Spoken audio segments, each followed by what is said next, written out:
গো, সকাল হয়ে গেছে তো, চাটা নাও, বেলা গড়িয়ে যাচ্ছে তো। বেলা গড়িয়ে যাচ্ছে? কেন, কটা বাজে? 9টা বেজে গেছে। অফিস যাবে না নাকি আজকে? কি বলছো? 9টা বেজে গেছে? আগে ডাকুনি কেন? 9টা বেজে গেছে শুনে ধর্মর করে উঠতে গেলাম, কিন্তু এতটা দুর্বল হয়ে পড়েছি বুঝিনি। উঠে দাঁড়াতেই মাথা ঘুরে কেমন পড়ে যাওয়ার মতন অবস্থা হলো। স্ত্রী আমাকে ধরতেই চিৎকার করে বলে উঠল, এ কি গো, গায়ে তো তোমার বেশ জ্বর। তুমি বেরোবে কি করে আজকে? আজকে সারাদিন তোমার বিশ্রামের দরকার। আমি জলপট্টির ব্যবস্থা করছি, তুমি চুপটি করে বিছানায় শুয়ে পড়ো দেখি। এরপর আমাকে ধরে বিছানায় শোয়ালো কোনো রকম আমার স্ত্রী। কিন্তু হঠাৎ এই রকম কেন হলো বুঝতে পারছি না। এই জ্বর যে সামান্য কোনো জ্বরের মতন একদমই নয়, সেটা কেন ঠিক বলে বোঝাতে পারবো না। কালকে রাতেও দিব্যি ছিলাম। হঠাৎ সকালে যে কেন এইভাবে জ্বর হয়ে দুর্বল হয়ে পড়লাম সেটা আন্দাজ করতে পারছি না। শুধু এইটুকু মনে আছে, রাত্রে খাওয়া শেষে ঘুমোতে যাব এমন সময় ঘরের বাইরে কেউ যেন আমাকে ডাকলো। বিভূতি, শুনতে পারছো? আমি এসেছি, বাইরে এসো একবার। অদ্ভুত সেই শিশের সুরটা এতটাই মধুর যে কিছু না ভেবে সেই সুরের দিকে যেন ভেসে যেতে ইচ্ছা করে। এরপর সাড়া না পেয়ে আমি বাইরে বেরিয়ে দেখতে গিয়েছিলাম যে কে আমাকে ডাকছে। বেরিয়ে কাউকে দেখতে না পেয়ে এদিক ওদিক দেখে চিৎকার করে বললাম, কে কে ওখানে, সামনে এসো। আমার স্ত্রী বেরিয়ে এসে আমার পিঠে হাত দিয়ে বলল, কি গো, বাইরে কি করছো? কাকে ডাকছো অমন ভাবে? ধর্মর করে উঠে বললাম, হ্যাঁ, কে? ও তুমি? না, আসলে কেউ ডাকলো মনে হলো তাই, কিন্তু দেখছি না তো কাউকেই। ও, তাহলে হয়তো আমার মনের ভুল হবে। চলো ঘরে, অনেক রাত হলো। এরপর মনের ভুল ভেবে স্ত্রীকে বললাম, তাই হবে, না হলে কই কাউকেই তো দেখছি না। এরপর দুজনে ভেতরে চলে আসি। শুয়ে আছি, মাঝে একবার মনে হলো আবার সেই সুরটি কানে ভেসে এলো, আর কেউ বুঝি আমাকে আবার ডেকে বলল, কি রে বিভূতি, এলি না? আয়, দেখ, আমি তোর জন্য অপেক্ষা করছি। বুকটা কেমন ধরপড় করে উঠল, কিন্তু সাহস হলো না উঠে গিয়ে দেখার। এত রাত্রে কেই বা ডাকতে পারে? সব হয়তো মনের ভুল, কিন্তু সুরটি কে বাজাচ্ছে সেটা সম্পর্কে কিছু মাথায় এলো না। এই বলে তারপরে কোনো রকমে এপাশ ওপাশ করতেই ঘুমিয়ে পড়লাম। আর কিচ্ছু মনে নেই। সকালে উঠে দেখি এই রকম। এরপর এত জ্বর দেখে আমার স্ত্রী রীতিমতন জলপট্টি দিল, কিন্তু জ্বর কেমন কমছেই না। দুপুরে ওষুধ খাওয়ার পরেও জ্বর যেইকে সেই রয়ে গেছে।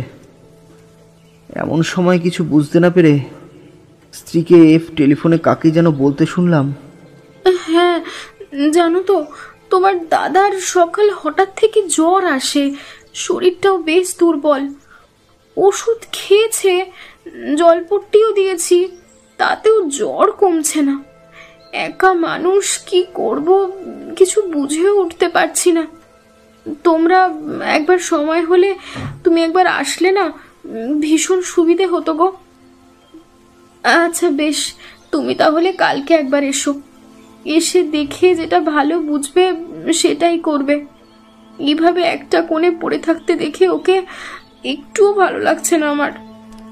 ফোনের ওপারে কে ছিল ঠিক বুঝতে পারলাম না। আমি যে নিজে থেকে কোনো কিছু জিজ্ঞেস করব সেটার উপায় নেই। মুখে তেমন স্বাদ নেই। 103-এর উপর জ্বর। শরীরও এত দুর্বল যে উঠে বসা তো দূর, কথাও বলতে পারছি না। রাত্রে কোনো রকম কিছু মুখে দিয়ে ওষুধটা খেয়ে শুয়ে পড়ি। ওইদিকে আমার স্ত্রী সারা রাত আমার মাথায় জলপট্টি করে চলেছে। পরদিন সকালে যেন শরীরটা আরও খারাপ হয়ে পড়ে। ঘুম থেকে উঠে শরীরটা ছটপট করছে। এমন সময় বাইরে থেকে শুনতে পেলাম, কই গো সব, কোথায় গেলে? এই তো এসো, ভেতরে এসো। তোমার যে দুপুরে আসার কথা ছিল। এরপর আমার স্ত্রী ভেতরে এসে বলল, কি গো, ওই দেখো কে এসেছে। আমি কষ্ট করে কোনো রকমে উঠে বসে দেখি যে কিশোরী এসেছে। আমাকে দেখেই বলল, কি হে বিভূতি, শরীর এখন কেমন? আমাকে চুপ করে থাকতে দেখে আমার স্ত্রী গোটা বিষয়টা জানায়। তোমাকে কালকে তো সবই বললাম, দেখো না আজকে সকাল থেকে অবস্থা আগের চেয়েও যেন কেমন খারাপ হয়ে গেছে। এই বলে কিশোরী আমার কাছে এসে কি বেশ দেখে বলল, বৌঠান, ভালো হয়েছে আমি সকাল সকাল এসে গেছি। দেখে যা বুঝছি আমাকে বিভূতিকে নিয়ে এক্ষুনি একবার হসপিটাল থেকে ঘুরে আসতে হবে। এইভাবে ঘরে থেকে ওর জ্বর কমবে না। চলো বিভূতি, তৈরি হও। আমি তাহলে সকালের খাবারটা তৈরি করে তোমাদের দিয়ে দিই, তারপর তোমরা তাহলে হসপিটালে যাও। এরপর সকালের খাবারটা কোনো রকমে নেড়ে চেড়ে খেয়ে ওষুধটা খেলাম। এরপর আমি তৈরি হয়ে নিলাম। কিশোরী একটা রিক্সা ডেকে আনলো। রিক্সায় উঠে আমরা হাসপাতালের দিকে গেলাম। অবাক কাণ্ড, ডাক্তারও দেখে তেমন কিছু বুঝতে পারলো না। শুধু বলল আর কিছুদিন অপেক্ষা করতে হবে। এইদিকে আমার শরীর সকালের থেকেও আরও কেমন জানি দুর্বল হতে থাকছে। কিশোরী আমাকে বলল, যা বুঝছি এইভাবে হবে না। চলো বিভূতি, একবার মঠলেন যাওয়া যাক। দুপুর গড়িয়ে বিকেল হয়ে এলো, রাতের দিকে বাড়াবাড়ি হলে বৌঠান একা সামলাবে কি করে বলতো?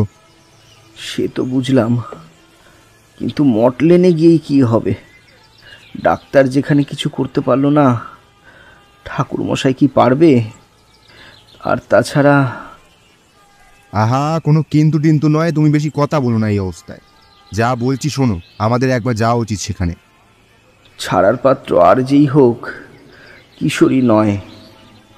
এক প্রকার জোর করে আমাকে টানতে টানতে রিক্সাতে চাপিয়ে কোনো মতে মটলেনে গিয়ে উপস্থিত হলো। এরপর সেখানে থাকা একটা দোকানে গেল। কিছু একটা কিনে পকেটে পুরতে দেখলাম। এরপর তারানাথের বাড়ির সামনে গিয়ে কিশোরী বার 2-3 দরজায় কড়া নাড়ল। আর ক্যাচ করে দরজা খুলতেই আমাদের দেখে, তোমরা এই অসময়? এসো এসো, ভেতরে এসো। এরপরে আমরা ভেতরে যেতেই ঠাকুরমশাই বললেন, কিশোরী, বিভূতিকে সাবধানে বসাও, আমি আসছি। ভেতর থেকে এসে আমাদের কাছে বসে আমাদের অবস্থা দেখে ঠাকুরমশাই বললেন, তা বিভূতি, কবে থেকে এই রকম অবস্থা? দেখে তো খুব একটা ভালো মনে হচ্ছে না। দেখুন না, কালকে থেকে হঠাৎ এই জ্বর। তার আগের দিন কোনো আশ্চর্যকর ঘটনা কিছু ঘটেছিল? আশ্চর্য? ঠিক মনে করতে, হ্যাঁ হ্যাঁ হ্যাঁ, মনে পড়েছে। তার আগের দিন রাতে কি বেশ যেন ডাক ছিল। সাড়া দিয়ে বাইরে গিয়ে দেখি কেউ নেই। হয়তো মনের ভুল। তখনও আমি সুস্থ স্বাভাবিক, কিন্তু সকালের পর থেকে কি যে হলো। কিশোরী আমাকে থামিয়ে বলল, ওষুধ খেয়েও কমছে না, ডাক্তারও কিছু আশ্বাস দিয়ে বলতে পারলো না। ঠাকুরমশাই একটু মুচকি হেসে বললেন, ডাক্তার, ওই সব এখানে কি করবে? এ তো ডাক্তার দিয়ে সারবার নয় হে কিশোরী। মানে ঠিক কি হয়েছে বিভূতির? তোমাদের এর আগে নিশাকার পিশাচের গল্প বলেছি। নিশাকার পিশাচ? কই না তো।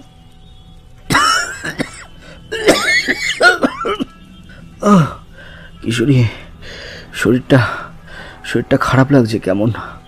কিশোরী, ওকে একটু ধরে রাখো, আমি ওর জন্য একটা জিনিস নিয়ে আসছি। আমাকে কিশোরী কোনো রকমে ধরে রেখেছে, মাথাটা কেমন যেন ধরেছে, গায়ের তাপমাত্রাও না হলেও 104 ছুঁই ছুঁই। দেখলাম ঠাকুরমশাই একটি কি বেশ নিয়ে এসে আমার হাতে পরিয়ে কি সব মন্ত্র বলতে থাকে।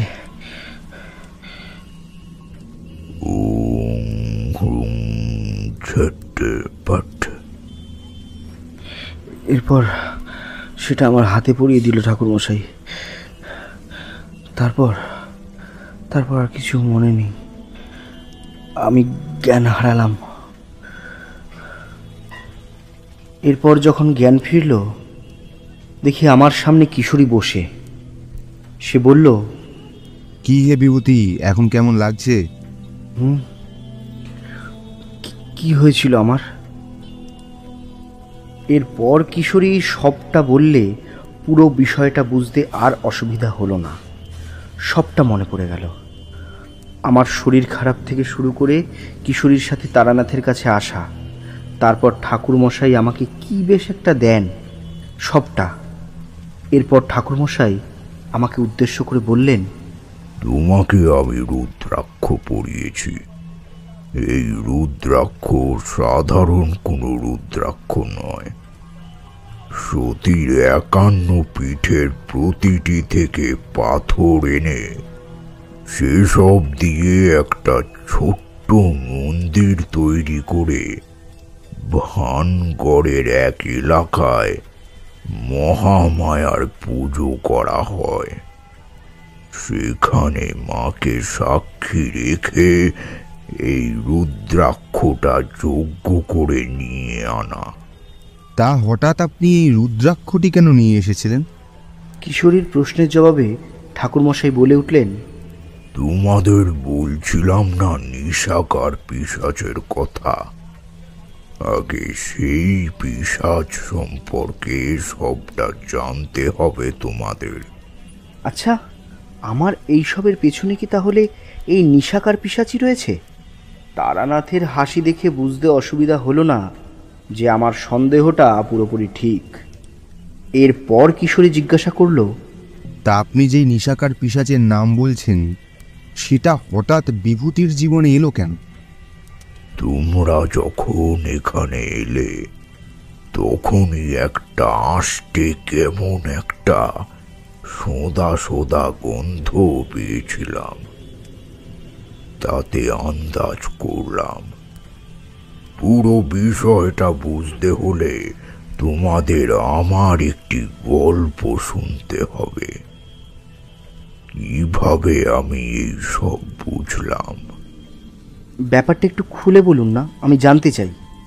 আমি ব্যাকুল হয়ে জিজ্ঞাসা করলাম। এরপর ঠাকুরমশাই গল্প বলা আরম্ভ করলেন, আর আমি কিশোরী একটু নড়ে চড়ে বসলাম গল্প শুনবো বলে। সেই সময়ের গল্প, যখন আমার সবে সবে বিয়ে হয়েছে। বলতে পারো পরিবারের চাপে এক প্রকার জোর করেই এই বিয়েটা করতে হয়েছিল। যারই তখনও হয়নি, তেমন সংসারের প্রতি টানও জন্মায়নি। বিয়ের কিছুদিন পরেই ঠিক করলাম আর এই 4 দেওয়ালের মধ্যে থাকতে ভালো লাগছে না। আমি আবার ভবঘুরে জীবনে ফিরে যাই। হাঁটতে হাঁটতে আমি একদিন সন্ধ্যা নাগাদ পৌঁছালাম ভানগড়ের মাটিতে। প্রবল বৃষ্টিতে ভিজে নাজেহাল। কোথায় থাকবো, কি খাবো, কিছু বুঝে উঠতে পারলাম না। কোনো মতে কিছুটা এগিয়ে গিয়ে সামনে একটা বাঁশ বাগান দেখলাম। বাঁশ বাগানটা দিয়ে যখন হাঁটছিলাম, মনটা কেমন জানি কু ডাকছিল। বাঁশ বাগানের লাগোয়া একটি পুকুর পাড় ছিল। সেখান দিয়ে হাঁটার সময় গোটা শরীর জুড়ে এক শিহরণ খেলে গেল। কিছু একটা আন্দাজ করতে পেরেও পারছিলাম না ব্যাপারটা। এরপর বাঁশ বাগানটা পেরিয়ে সামনে একটা কালী মন্দির চোখে পড়ল। ছুটে সেখানে যেতেই দেখলাম সাধারণ কোনো মন্দির নয় এটি। মন্দিরে তখন সন্ধ্যা আরতি চলছিল। মা আদ্যাশক্তি মহামায়ার সন্ধ্যা আরতি দেখে ভেতর থেকে এক অদ্ভুত শান্তি অনুভূত হলো। মন্দিরের চারিদিকে আদ্যা মায়ের যজ্ঞের আগুন ধরানো আছে। আদ্যাশক্তি মহামায়ার পুজো হচ্ছিল? কিশোরের প্রশ্নের জবাবে ঠাকুরমশাই বললেন, হিন্দু ধর্মে কথিত আছে দেবরাজ ইন্দ্রের দেবলোক ফিরে যাওয়ার জন্য উনি তপস্যা শুরু করেন। সেই তপস্যায় মা মহামায়া সন্তুষ্ট হয়ে আবির্ভূত হন। তখন থেকেই মা মহামায়ার পুজোর প্রচলন চলে এসেছে এই ভুবনে। সন্ধ্যা আরতি শেষ হতে সেখানকার পুরোহিতকে ডেকে বললাম, নমস্কার পুরোহিত মশাই, আমি হলাম তারানাথ তান্ত্রিক, ভবঘুরে মানুষ। এই বৃষ্টিতে হাঁটতে হাঁটতে এখানে এসে পৌঁছালাম। তা বলছি, এখানে আজকের দিনটা কি কোনো মতে কাটানো যাবে?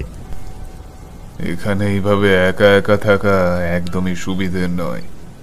বিপদ চারিদিকে। আগে এই নাও মায়ের প্রসাদ। ছোট, ওনাকে প্রসাদ দাও। এই বলে সেই মন্দিরে থাকা অন্য আরেকজন আমাকে মায়ের প্রসাদ দিলেন। প্রসাদ খেয়ে যেন মনের আর পেটের তৃপ্তি দুই মিটল। পুরোহিত মশাই জানালেন, ঠাকুর মশাই, ও হচ্ছে আমার ছোট ভাই। ও আমার সাথে এই মন্দিরের দায়িত্বে আছে। এর আগে আমাদের বাবা ছিলেন এই মন্দিরের ভারপ্রাপ্ত পুরোহিত। তারপর সেই বিপদ আমাদের পরিবারকেও ছাড়ল না। বাবার মৃত্যুর পর আমরা এই মন্দিরের দায়িত্ব গ্রহণ করি। এরপরে আমি তাকে জিজ্ঞেস করলাম, আচ্ছা পুরোহিত মশাই, আপনি কোন বিপদের কথা বলছেন? চোর ডাকাতের? তাচ্ছিল্যের সাথে হেসে পুরোহিত মশাই বললেন, তাহলে আর যাই হোক, এখনকার মানুষ বেঁচে যেত। তাহলে আর কোন বিপদ এই ভানগড়ের মাটিতে আছে যার কথা আপনি বলছেন? এখানে মাঝে মধ্যেই গ্রামের জওয়ান ছেলে পুরুষেরা নিখোঁজ হয়ে যায়। তারপর কি হয় তাদের সাথে? আপনি এখানে নিশ্চয়ই আসার সময় বাঁশ বাগানটি দেখেছিলেন। হ্যাঁ, সেখানে একটু পুকুরও ছিল তো। নিখোঁজ হওয়ার পরের দিনই তাদের মৃতদেহ ওই বাঁশ বাগানের পুকুর পাড়ে পাওয়া যায়। এই তো দুদিন আগেই বাঁশবাগানের পিছনে পুকুর পাড়ের দিকটায় একটা জোয়ান ছেলে নিথর দেহ পাওয়া গেছে। মৃতদেহ দেখলে গাটা কেমন শিউড়ে ওঠে। ঘাড় মোটকে মাথা উল্টো দিকে করে দিয়েছে, চোখ দুটো কেউ যেন উপড়ে নিয়েছে, হাত পায়ের আঙুলগুলো কেমন জানি বেঁকানো। মৃত মানুষের ঘাড় মটকানো ওই মুখ দেখলেই মনে হবে অস্বাভাবিক নরক যন্ত্রণার মধ্যে দিয়ে যেন মৃত্যু হয়েছে। এরপর পুরো বিষয়টার খোঁজ খবর করতে আমি পুরোহিত মশাইয়ের থেকে সেখানে 1-2 দিন থাকার অনুরোধ করতেই উনি, সে তুমি যদি কিছু করতে পারো তাহলে তো ভালোই। এ গায়ে তো ভয়ে পুরুষ মানুষেরা থাকতে চাইছে না। একে একে করে এক এক করে সবাই পালিয়ে যাচ্ছে। কিন্তু একটা কথা, তোমাকে আমার বাড়িতে থাকতে হবে। রাত্রে তোমায় কিন্তু আমি একা কিছুতেই থাকতে দিতে পারি না। বেশ বেশ, আপনার কথা মতন আমি আপনাদের বাড়িতেই থাকব। এরপর আমি সেই পুরোহিতের বাড়ি গিয়ে উঠলাম। ওখানে প্রায় সব বাড়ির সামনেই সেই মশাল ধরানো দেখলাম, কিন্তু সেটা কি আগন্ত বিপদের থেকে রক্ষা করতে পারবে সেই সম্পর্কে কোনো ধারণা ছিল না। পুরোহিত মশাইয়ের বাড়ি যেতেই ওনার স্ত্রী আমাকে খেতে দিলেন। তখনকার দিনে যে আতিথেয়তা, তা এখনকার দিনে দেখা যায় না। সেই সময় মানুষের টাকা কম থাকতে পারে, কিন্তু মানবিকতা কোনো অংশে কম ছিল না। এরপর খেয়ে দিয়ে ঘরে বিশ্রাম করছি, ঠিক এমন সময় আমার ঘরে এসে পুরোহিত মশাইয়ের ভাই বললেন, আপনার আর কিছু লাগবে? আসলে বউটান আপনার থেকে শুনতে বলল। না না, আমার আর কিছু লাগবে না, জানিয়ে দিও বৌঠানকে। আচ্ছা, এই গাঁয়ের প্রতিটা বাড়ির সামনে মশালের আগুন ধরানো, এটার কারণ জানতে পারি? উত্তর দিতে যাব এমন সময় কানে ভেসে এলো অদ্ভুত একটা মিষ্টি সুর, যেটা শুনলে সব ক্লান্তি যেন এক নিমেষেই মিলিয়ে যাবে। হঠাৎ এরকম একটা অনুভূতি হতে থাকে, চারিদিকটা এক অশুভ শক্তির আগমনে কেমন জানি লাগতে থাকে। তোমাদের বলছিলাম না, বিভূতি এখানে আসতেই আমি একটা বিদঘুটে গন্ধ পাই। সেই গন্ধটা আমি সেইবারও কেমন পেয়েছিলাম। আমাকে ছটপট করতে দেখে পুরোহিত মশাই বললেন, কি হলো ঠাকুর, আপনাকে এত ব্যাকুল দেখাচ্ছে কেন? কিছু হয়েছে? আমাকে এক্ষুনি একবার বাইরে গিয়ে গোটা বিষয়টা দেখতে হবে। এই ক্ষমতা আমি আমার দেবীর থেকে পেয়েছি। আমি আগত বিপদের কথা আঁচ করতে পারি। কেমন করে সেটা তোমাকে বলে বোঝাতে পারবো না এখন। আর এই বিপদ সম্পর্কে জানতে হলে আমাকে ঘরের বাইরে বেরোতে হবে। শোনো, তুমি তোমার দাদাকে পুরো বিষয়টা বুঝিয়ে বলবে। আমি একবার পুকুর পাড়ে যাচ্ছি, কেমন? এরপর আমি বেরিয়ে গেলাম সেখান থেকে। আগত বিপদের উপস্থিতিতে আমি মন্দিরের দিকে ক্রমশ এগোতে থাকলাম। এরপর মন্দির পেরিয়ে বাঁশ বাগানের মধ্যে যেতেই মনে হলো সেই অশুভ শক্তিটি আমাকে পিছন পিছন যেন অনুসরণ করছে। পুকুর পাড়ের কাছে গেছি, হঠাৎ এক শোঁ শোঁ শব্দ শুনতে পাই। পুরো বিষয়টা বুঝে ওঠার আগেই আমাকে সজোরে এক শক্তি আঘাত করে ছিটকে ফেলে দেয় পুকুর পাড়ের ধারে। এরপর এক বিকট আওয়াজ দিয়ে বলল, তুই কে? এখানে কি করছিস? জানিস তোর সাথে কি করতে পারি আমি? একটু এদিক ওদিক চেয়ে দেখি এক মানুষ রূপী পিশাচ, যার চোখগুলো রাগে টকটকে লাল, পরনে সাদা বিধবা বেশের শাড়ি, বাগানের মধ্যে দিয়ে এই পুকুর পাড়ের দিকে একটু একটু করে আমার কাছে এগিয়ে আসছে। আমি তার তান্ত্রিক, এখানে ঘুরতে ঘুরতে এসে পৌঁছাই। তারপর এখানে আসতেই তোমার ব্যাপারটা সবটা শুনলাম। চলে যা এখান থেকে, না হলে তোকে শেষ করে দেব। তোরও পরিণতি বাকিদের মতন হবে। চলে যা, চলে যা এখান থেকে।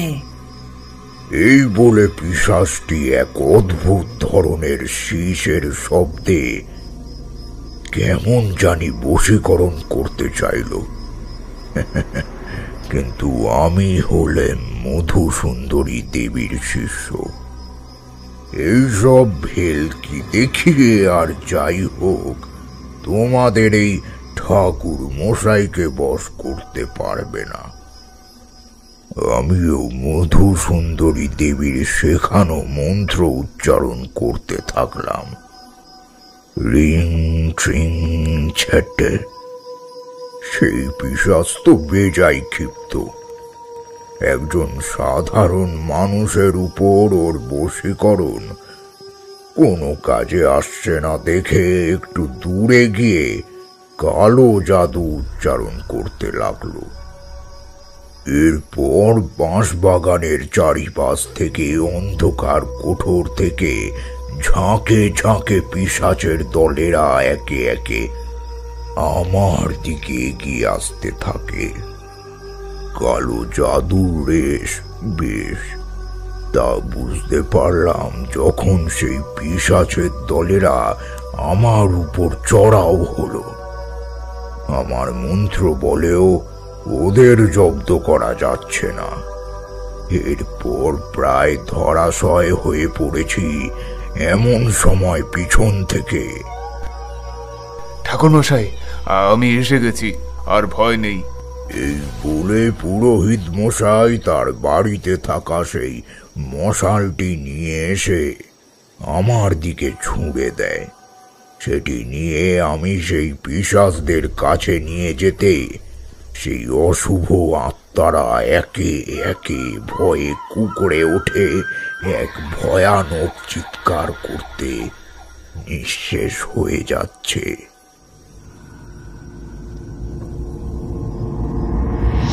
এই বলে একটু বিরতি নিয়ে ঠাকুরমশাই ভেতরে গেলেন। বাইরে ঝোড়ো হাওয়ার দাপটে দরজার পাল্লা বাড়ি খেতে লাগলো। ঠাকুরমশাই ঘরের ওপার থেকে আমাদের উদ্দেশ্যে বললেন, দরজার পাল্লাগুলো একটু দিয়ে দেবে, আমি আসছি। এরপর কিশোরী উঠে গিয়ে দরজার পাল্লাটা দিল। আমরা দুজনে একটু বাইরে গেলাম সিগারেট খেতে। আমাদের সিগারেট খাওয়ার জন্য যে ঠাকুরমশাই উঠে গেলেন তা বলাই চলে। উনিও জানেন আমরা তার সামনে কখনোই সিগারেট খাই না। এরপর কোনো রকমের সিগারেট ধরিয়ে কিশোরী বলল, বুঝলে বিভূতি, তোমার সাথে ওই নিশাকার পিশাচের কি সম্পর্ক সেটা জানতে না পারা পর্যন্ত কেমন জানি লাগছে। সে কি শুধু তোমার? ওই একই অবস্থা আমারও। এরপর সিগারেট শেষ করে আমরা ঘরে গিয়ে বসলাম। ওইদিকে ঠাকুরমশাইকে দেখলাম আমাদের জন্য এক বাটি মুড়ি তেল দিয়ে মেখে নিয়ে এসছেন। তিনি বললেন, আজকে তো বাড়িতে সেই রকম কিছু নেই, এটাই খাও দেখি। এরপর কিশোরী একগাল মুড়ি চিবোতে চিবোতে বলল, কি যে বলছেন, এই অনেক, এই নিন আপনার জন্য। ঠাকুরমশাই একটা সিগারেট ধরিয়ে বললেন,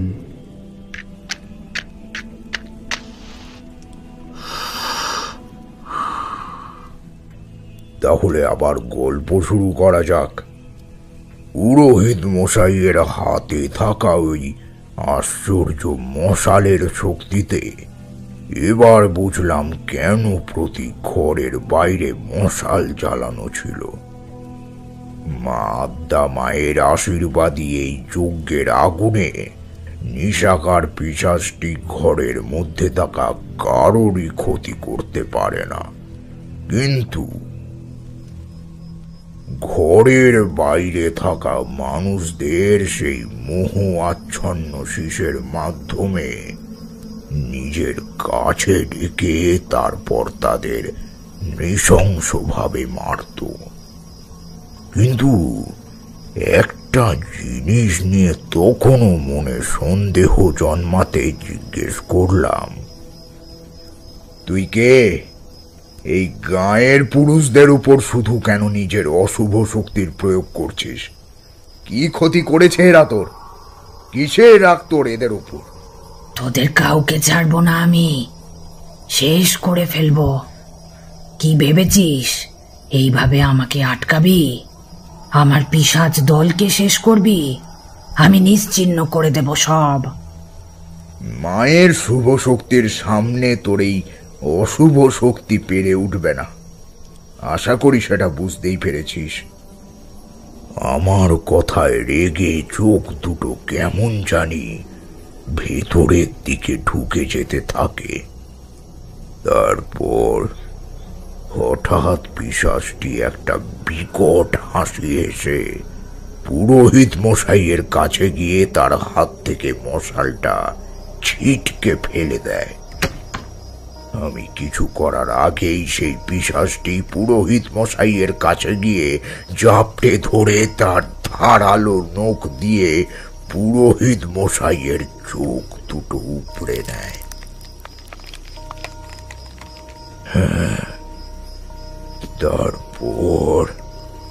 তারপর পুরোহিত মশাইয়ের ঘাড় মোটকে বেঁকিয়ে দিল নিমেষের মধ্যে। আজও সেই দিনের কথা মনে পড়লে পুরোহিত মশাইয়ের আর্তনাদ কানে বেজে ওঠে। ভিতর থেকে কেমন জানি আটকে উঠি। পুরোহিত মশাইয়ের সেই শরীর মাটিতে লুটিয়ে থাকতে দেখে ভিতর থেকে আটকে উঠবে সারা শরীর। এরপর ঠিক করলাম আর নয়, এবার এই পিশাচের কিছু একটা ব্যবস্থা করতে হবে। এই বলে আমি মধুসুন্দরী দেবীর শেখানো নিশি বশীকরণের সেই শক্তিশালী মন্ত্র প্রথমবারের মতন জপ করতে লাগলাম। ওম ক্লিম ক্লিম হুম হুম ক্রিম স্বাহা। মন্ত্রটা যে কাজে আসছে তা বুঝতে পারছিলাম। দেখি আস্তে আস্তে সেই নিশাকার পিশাচ নিজের শক্তি হারাতে লাগলো, সাথে চিৎকার করে বলতে থাকলো, ছেড়ে দে আমাকে, ভালো হবে না বলছি, ছেড়ে দে, ছেড়ে দে। সেই বিকট গোয়ানির শব্দে আমার হৃদস্পন্দন কয়েক গুণ বেড়ে যায়, কিন্তু আমি মন্ত্র বলা থামালাম না। এরপর কোনো রকমে সাহস জুগিয়ে বললাম, তোকে আমি আমার মন্ত্র বলে আটকে রেখেছি, তুই আর কিছুটি করতে পারবি না। আমি চাইলে আজই এক্ষুনি তোকে শেষ করে দিতে পারি। আমাকে ছেড়ে দে, আমি নিশ্চিহ্ন হতে চাই না এইভাবে। ছেড়ে দে, ছেড়ে দে আমাকে, আমি এভাবে শেষ হতে চাই না, ছেড়ে দে। সেই পিশাচটি একটু নরম সুরে অনুরোধ করতে লাগলো। তখন আমি আমার কণ্ঠস্বর ভারী করে বললাম, কে তুই? কি বা তোর পরিচয়, সবটা বল, বল বলছি। কষ্ট হচ্ছে আমার, আমাকে ছেড়ে দাও, আর পারছি না, ছেড়ে দে বলছি, ছেড়ে দে। এই বলে আমি আবার সেই মন্ত্র জপ করতেই চিৎকার করে উঠে বলল, বল তাহলে, তবেই তোর নিষ্কৃতি। না হলে তোকে নিশ্চিহ্ন করতে আমার বেশি সময় লাগবে না। বলছি বলছি, আমার উপর ওই মন্ত্র জপ করিস না। কষ্ট হচ্ছে, খুব খুব কষ্ট হচ্ছে। আমি আমি এই গাঁয়েই থাকতাম বেশ কিছু বছর আগে। আমার মেয়ের যখন 1.5 বছর বয়স, তখন আমার স্বামী মারা যায় হঠাৎ। কিভাবে মারা গেল তোর স্বামী? না, জানি না। যতদূর মনে হয় নিশির ডাকে। এই বাঁশ বাগানে, ওই পুকুর পাড়ে ওর নিথর দেহ পাওয়া যায়। যেদিন ঘটনাটি ঘটে, বলেছিল কেউ যেন ওকে ডাকছিল। তারপর বাড়ি থেকে বেরিয়ে যায়, আর ফেরেনি সেদিন, আর ফেরেনি। তারপর কি হলো? আমি আর আমার মেয়ে সেখানেই থাকতে লাগলাম। একা হাতে আমি আমার একমাত্র মেয়েকে মানুষ করার সিদ্ধান্ত নিই। ঠিক করি, এই গ্রামের লোক আমার মেয়ের জীবন আর 5টা সাধারণ মেয়ের মতন অতিবাহিত করতে দেবে না। ওকে অনেক অনেক লেখাপড়া শিখিয়ে মানুষ করে তুলব। কিন্তু যা ভাবা হয় সেটা কি সবসময় বাস্তবে পরিণতি পায় না। পিতৃহারা মেয়েকে দেখে এই গাঁয়ের পুরুষেরা যেন লালসার নজরে দেখতে লাগলো।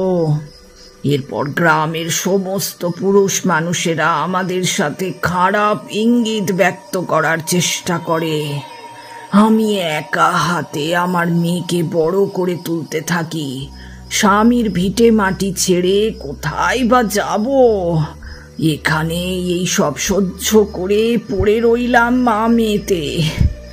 একদিন রাত্রে আমরা বাড়ি ফিরছি। এই গ্রামের কিছু শয়তান লম্পট নেশার ঘোরে হিংস্র প্রাণীর মতন লোভ লালসার সাথে আমাদের উপর চড়াও হয়। এরপর আমার মেয়েকে হিংস্র শিয়ালের মতন ওই বাঁশ বাগানের ভেতরে নিয়ে যায়।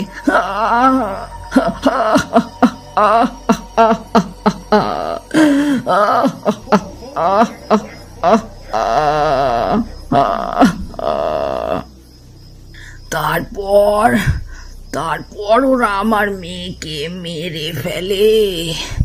আমার চোখের সামনে আমার মেয়েকে ছটফট করতে দেখি, কিচ্ছু করতে পারি না। শুধুই মেয়ের মৃত্যুর প্রতীক্ষায় চেয়ে থাকতে হয়। এরপর সেই শরীরটা আমার কোলে শুয়ে শেষ নিঃশ্বাস ত্যাগ করে।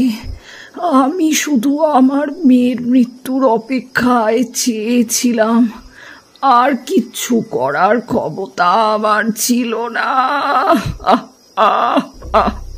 সবটা শুনে আমি বেশ দুঃখিত।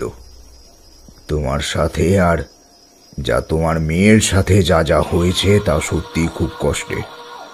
কিন্তু তোমার পরিণতি এরকম হলো কিভাবে, বলো? হ্যাঁ, বলছি আমি মেয়ের লাশের পাশে বসে যখন কাঁদছিলাম, তখন কে যেন আমাকে ডাকলো অন্ধকারের ওপার থেকে। কি রে, খুব কষ্ট হচ্ছে তোর? এদিকে আয়। কে বলছো? আমি বলছি রে, তোর সমস্ত কষ্ট হরণ করার জন্য আমাকে পাঠানো হয়েছে। আয়, এইদিকে আয়। কিচ্ছু হয়নি তোর, আমি আছি তো। ওই মধুর সুরের টানে ভেসে গেলাম যেন। আমি বললাম, সত্যি সত্যি তুমি আমাকে এই কষ্ট থেকে মুক্তি দিতে পারবে? একবার এসে দেখ, দেখবি সব কষ্ট চলে গেছে। আর কি ভাবছিস? হাই বলছি।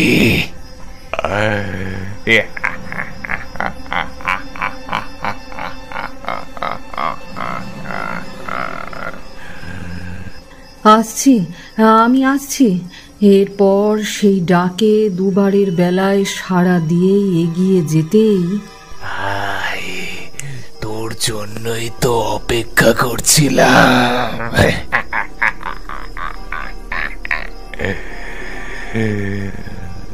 তারপর কিচ্ছু মনে নেই। এরপর যখন আমার জ্ঞান ফেরে, দেখলাম আমি এক অন্য আমিতে পরিণত হয়েছি। উপলব্ধি করতে পারলাম আমি আর এখন নিছক এক সাধারণ মানুষ নয়। কে ডাক দিয়েছিল ওনাকে? নিশি? হ্যাঁ, ঠিকই শুনেছ, নিশিতে ডাক দিয়েছিল।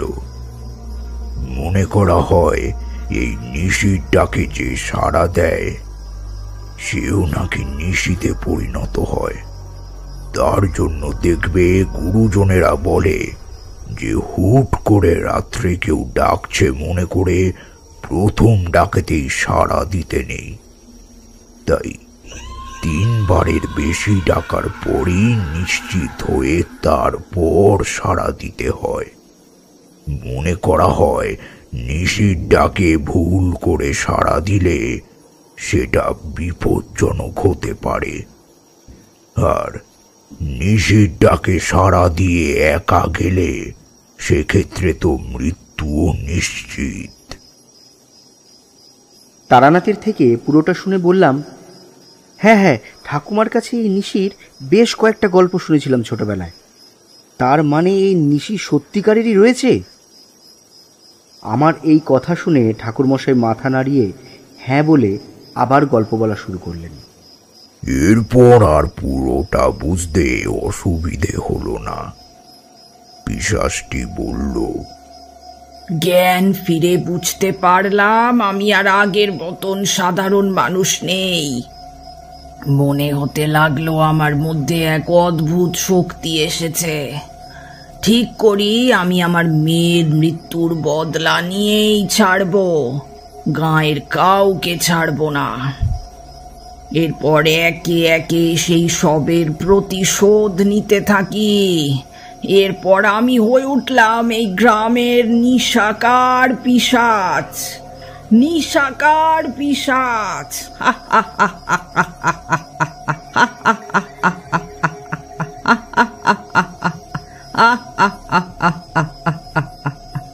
কিন্তু একটা সময় পর তো তোর প্রতিশোধ নেওয়া যখন শেষ হলো, থামলি না কেন তুই?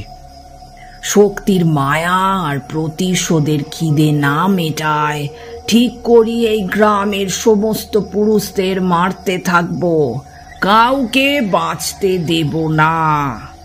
এই গ্রামকে নিশ্চিহ্ন করে তারপর শান্তি পাবো।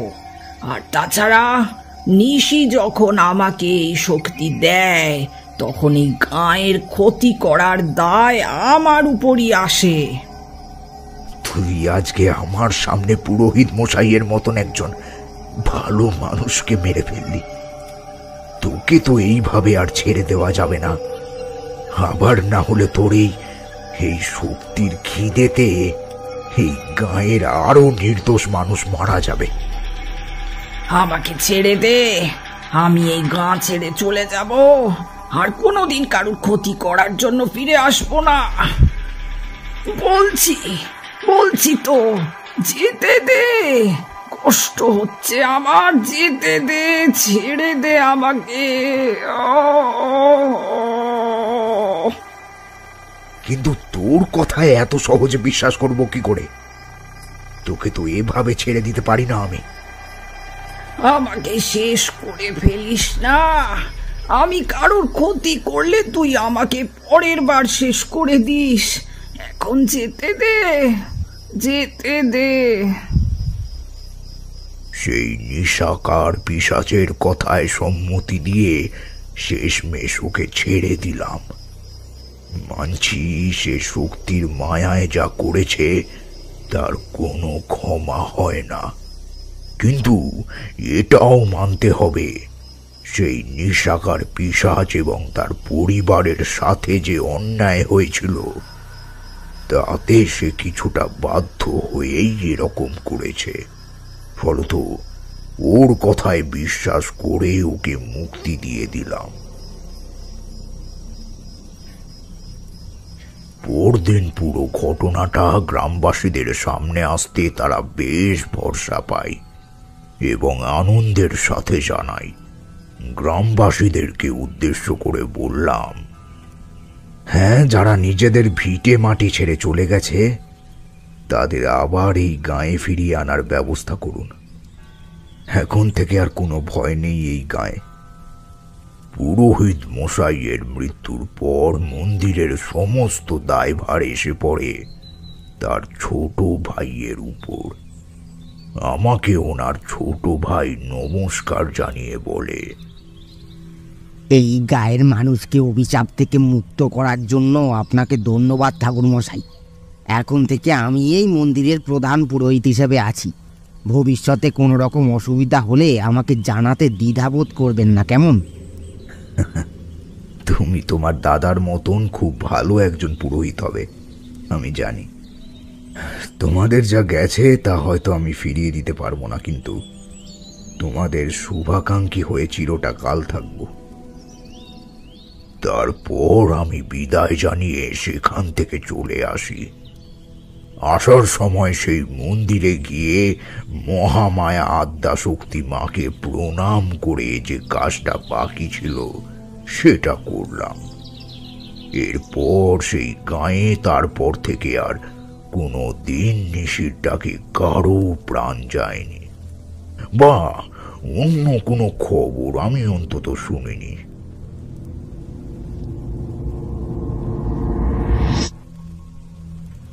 তা কিশোরী, গল্প তো শেষ। এত চিন্তিত লাগছে কেন হে? কিন্তু একটা কথা কিছুতেই বুঝছি না। এই কথা বলে কিশোরী যেই ওর প্রশ্ন করতে যাবে, ঠাকুরমশাই ওকে থামিয়ে বললেন, আমি জানি তোমরা ভাবছো সেই নিশাকার পিশাচ হঠাৎ করে এত বছর পর কিভাবে ফিরে এলো, আর তার সাথে বিভূতি কিভাবে জড়িয়ে পড়ল। কি তাই তো? ওটা কোনো গল্প নয়। কতবার যে তোমাদের বলেছি, নেহাত আমি গল্পের ছলে সবটা বলি, কিন্তু প্রত্যেকটাই আমার জীবনে কোনো না কোনো সময়ে ঘটে যাওয়া সত্যি ঘটনা।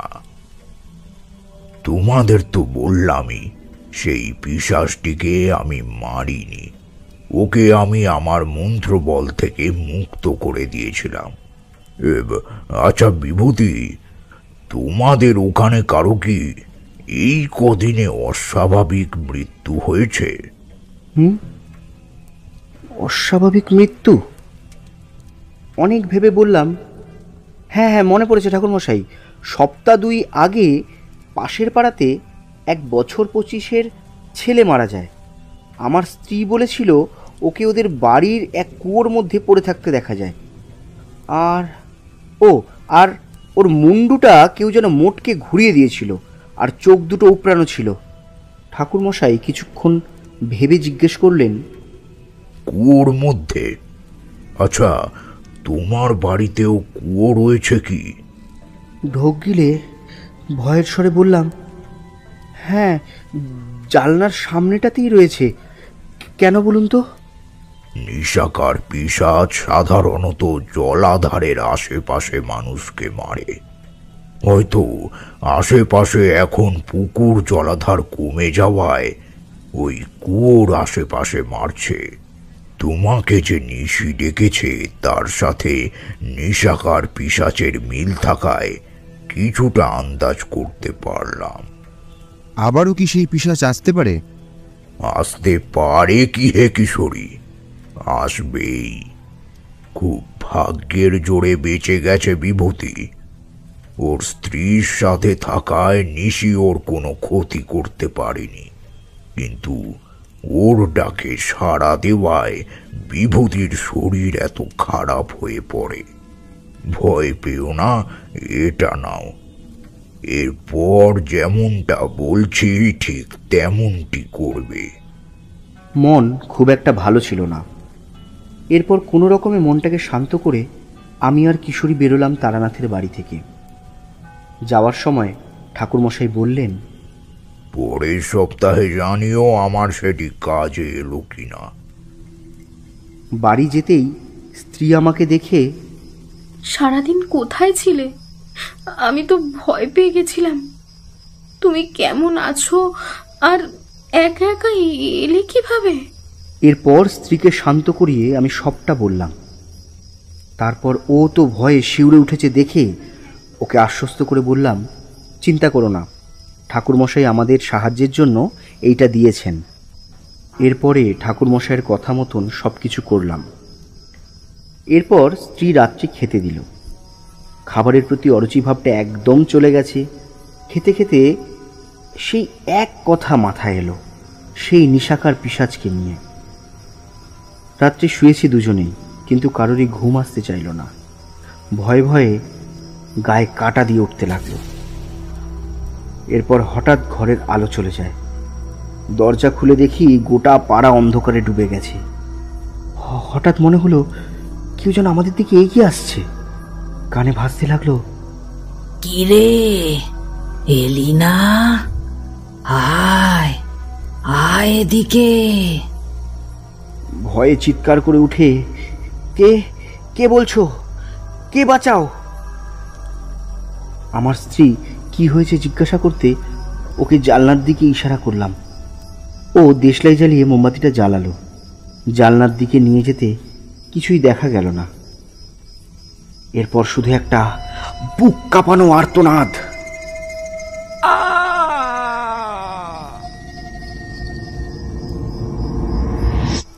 পরের সপ্তাহে রবিবার সন্ধেবেলায় কিশোরী বাড়িতে এসে বলল, কি হে বিভূতি, চলো তাহলে যাওয়া যাক। কি হলো বিভূতি, কাজে এলো জিনিসটা? কি বলে যে আপনাকে ধন্যবাদ জানাই ঠাকুরমশাই। আপনি আমাকে যে খড়িমাটি দিয়েছিলেন, বাড়ি গিয়ে সেটা দিয়ে বাড়ির চারপাশে গণ্ডি কাটতে কাটতে মা আদ্যাশক্তি মহামায়ার নাম জপ করছিলাম। তারপর ওনাকে রাত্রের পুরো ঘটনাটা বললাম। আমরা সেদিন আর ঘর থেকে বেরোইনি। পরের দিন বেরিয়ে দেখি ওই পিশাচটি বাড়ির সামনেই পড়ে রয়েছে। দেখলে সারা শরীর ভয়ে কুঁকড়ে উঠবে। পরনে সাদা শাড়ি, চোখগুলো বেরিয়ে এসেছে, ধারালো আর বড় বড় নখ। এ তো ঠাকুর মশাইয়ের বিবরণ দেওয়া নিশাকার পিশাচের মতন। তার মানে বিশ্বাস হলো এইবার? আমি আর যাই হোক মিথ্যে বলি না। আমি হলাম তারানাথ তান্ত্রিক।